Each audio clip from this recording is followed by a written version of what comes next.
Hello and welcome back to Inktassi and another mixing tutorial. I have all my colors ready for this pour, and then I realized that my previous tutorial didn't have this particular recipe, which calls for heavy gel gloss to thicken the consistencies because I'm doing a ring pour. So I wanted to show you with a different color how I mix these paints. I'll be using golden wedding aid, just as in my previous video, some water to dissolve the pigments, heavy gel gloss to thicken the consistency, Oatrol as my pouring medium that I strain and pour into a different container just for convenience. And this is PVO Bindex. It's an acrylic binder that I use to make sure that the pigments stay all together. Liquitex pouring medium gloss. Normally, if I use Liquitex pouring medium, then I don't need to use the binder. But I decided last minute to add Liquitex into my other paints, so I'm just using it here to show you exactly how I mix my paints for the pour. We're starting with half a teaspoon of pigment,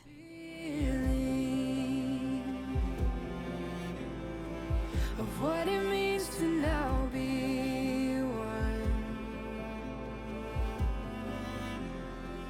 Nothing could ever keep apart, forever cherishing your heart. I'm using 2 drops of the golden wedding aid, followed by half a teaspoon of water. Right into your arms, and I just wanna love you well with all that I am.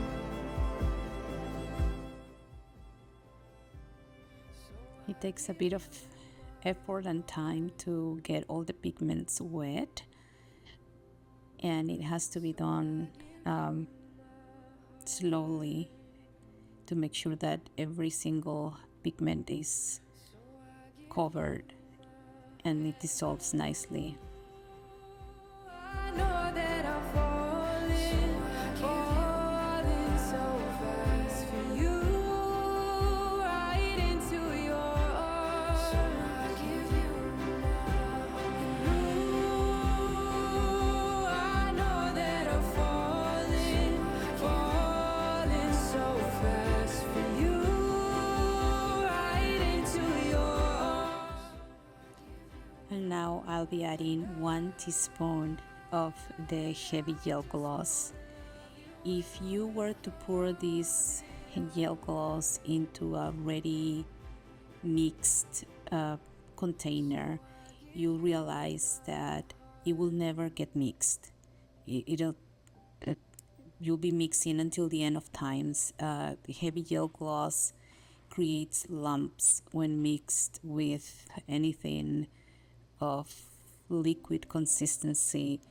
This is why I'm putting the gel gloss right now, just to mix with the water and the pigment. I found that this is the easiest way to try to dissolve. Look at those lumps that creates in the mix. It's really hard to get it all dissolved. You have to move slowly, and it does take some time and effort until it creates creamy consistency. Here I want to show you that even your spoon or stirrer, you have to make sure to get rid of whatever gel gloss is left over and mix that in really well as well. If not, you'll end up with that into your paint at the end. It will have lumps and it will show in the painting. Falling so fast for you, right into your arms.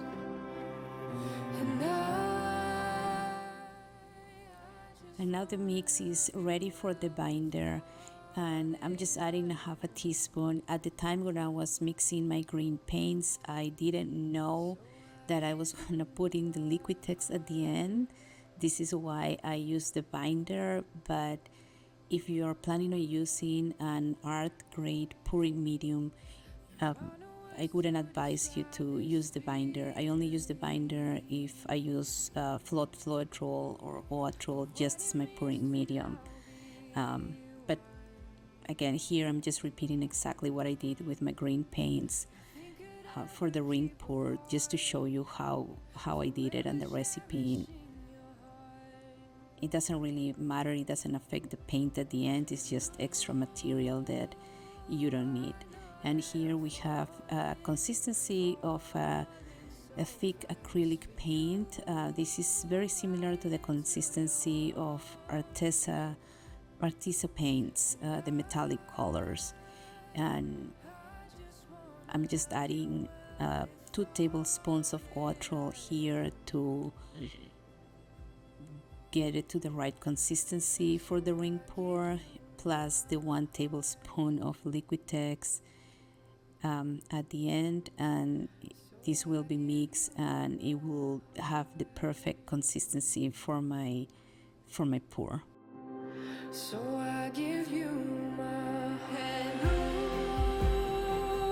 I know that I'm falling so fast for you, right into your arms. So I give you my hand.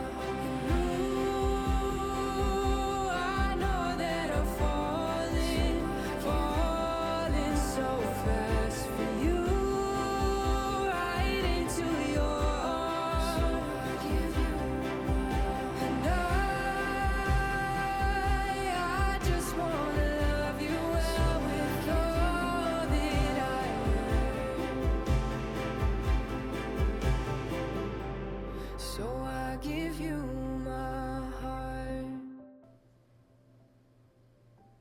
And now I'm ready for the pour. Here are my green paints all mixed the same way as you just saw, and titanium white, and this is zinc white. I'm trying to create a gradient with light coming from the center. So this is the first layer, and the only time I will be using titanium white, just the first layer. So it will be the last color that will come out of the pour. And I'm going to layer my green colors from the light colors out to the dark colors. And I'm going to put zinc white, which is a transparent color, in between the layers, because I don't want the separation with the white. I just want a gradient among the green from light to dark, and let's see if it works out.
I'm using a ring to help me try to keep the paint and the pores centered, and I will also be using a spinner to stretch the paint.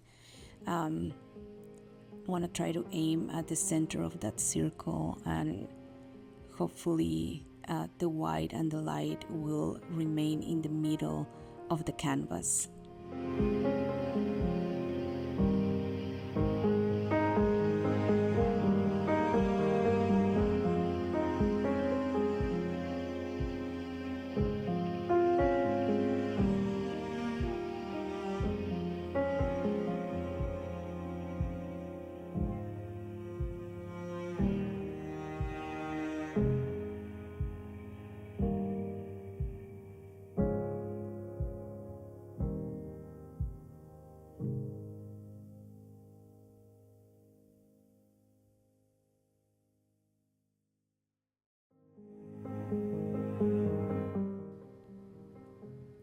Accidents happen, not too concerning here because I'm planning to do a painting on top of this, but in case this happens to you, a little skewer or a palette knife, and you can easily fix that just by dragging the paint on the surface and just trying to mimic the lines and the motion of the painting.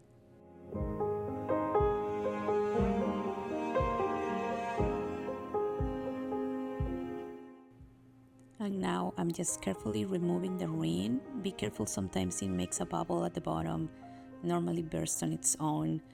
And now I'm just going to stretch the paint, and then I'm going to spin it in both directions, so I just keep the paint and the center, the white in the middle, even, and I'll be back at the end with the dry results.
And these are now the dry results. It turned out really pretty and exactly what I was aiming at.